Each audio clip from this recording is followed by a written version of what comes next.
morning, everybody. Well, today I'm going to make some homemade natural deodorant. I don't think I've done this with you before. I don't make this very often, and the reason is because I'm allergic to it. I did try this on myself 8 or 9 years ago. It's a wonderful deodorant, but it has baking soda in it. And I think, now this is from reading on Google years ago, about 25% of the population is allergic to baking powder in a skin application. Okay, not to eat, but if you put it on your skin in some kind of a product. I'm one of that 25%, and so I stopped using it. But I did sell it for a while, and I had one man who loved this stuff.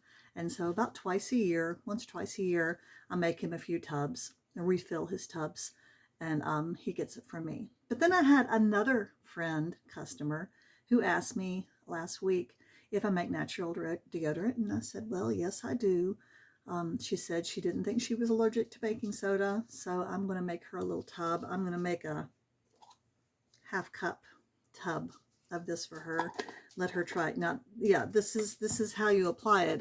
It's in here. It's kind of a paste, and you put it on your fingers and put it underneath your armpits. So yeah, if you don't want to apply your deodorant that way, then but if your armpits are so dirty you don't want to touch them, then you probably have bathing issues. Just teasing. Anyway, let me take you through this very simple process of making natural deodorant. First of all, the recipe is a little bit bigger than I want it to be, and so I'm going to reduce it. My double boiler is set on low.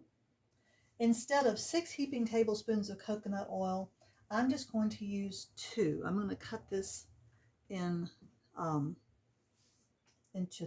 thirds. So I'm going to use 2 heaping tablespoons of coconut oil, just the teeniest bit of beeswax. I'll probably play that by ear. And then less than a 1/4 cup of cornstarch, probably just a couple of tablespoons of cornstarch and the same amount of baking soda. Let's see how that goes.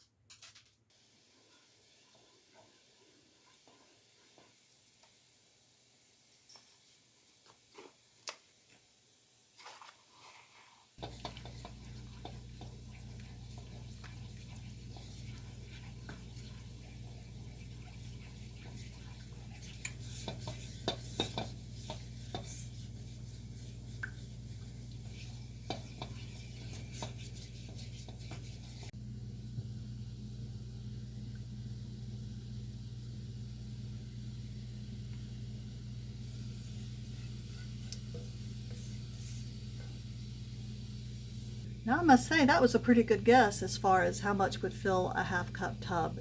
That's just perfect. So I'm going to rewrite a little addition to that recipe, noting that if I just want to make 1 tub, I need to use those proportions. Now, I want to talk a little bit about this deodorant. Like I said, I did try it. It worked so well. If I put this stuff on, I didn't smell it all for 24 hours, and then I would reapply it. It might have even lasted longer than that. It's a great deodorant. As you see, it's cheap to make. Coconut oil, beeswax is a wonderful thing to have around if you make anything like this. And then those other 2 ingredients are very, very cheap, and they sit on your pantry shelves. You don't have to put in any kind of scent. You can if you like, as long as it's an essential oil that is kind to your skin and won't irritate it.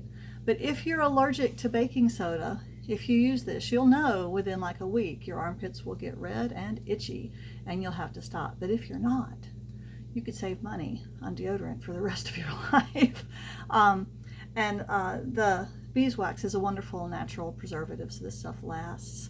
And you don't have, I buy these tubs. These are really nice, and they're double walled and designed for skincare products, but you don't have to use something like that. If you keep this in your house, which is air conditioned, it'll be fine.